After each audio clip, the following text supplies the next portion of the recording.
Dream yourself wealthy. One big-brained dude from a while ago is Descartes. He was a scientist and a mathematician and a philosopher. He's the original guy who came up with the "are we living in a simulation or not" question. This is called Descartes' demon. Suppose there was a demon that captured your consciousness, and everything that came in through your senses, every memory you had that was created by things that came in through your senses, was actually created by this demon. How would you know the difference? What kind of experiment could you do that would prove that reality was real or some kind of demon-generated hallucination? Descartes couldn't come up with an answer, meaning there's really no way to know. So he concluded that all he could really conclude was that he existed. He existed, and there really were all these things out there coming in through his senses that created sensations and emotions. Or he existed and there was no out there, and all the stuff he thought was coming in was a fabrication of the demon. This is how he came up with the famous "I think, therefore I am." But he's also famous for a whole bunch of other stuff, like inventing analytical geometry. They had geometry before him, invented by Euclid way back in the day. But Euclid invented geometry without using a lot of numbers. Just a bunch of assumptions and axioms, etc. What Descartes brought to the table was algebra. He was the first dude that applied analytical algebra to geometry, so people could actually calculate angles and volumes and stuff. But my favorite thing about Descartes was how he came up with all his ideas. Not like in the movies with a frustrated scientist running around doing experiments and scribbling long Hollywood-style equations on blackboards. He would lay in bed for several hours every morning and simply daydream to imagine what was true about the world,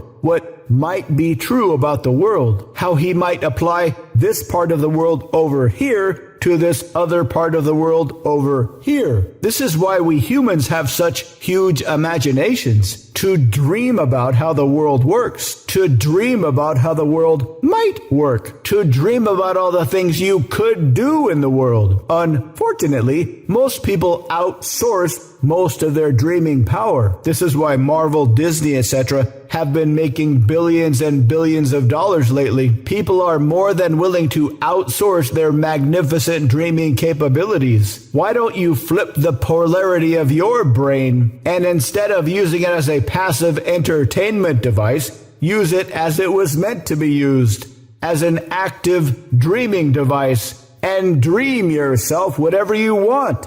To learn more, visit mindpersuasion.com/live-trading.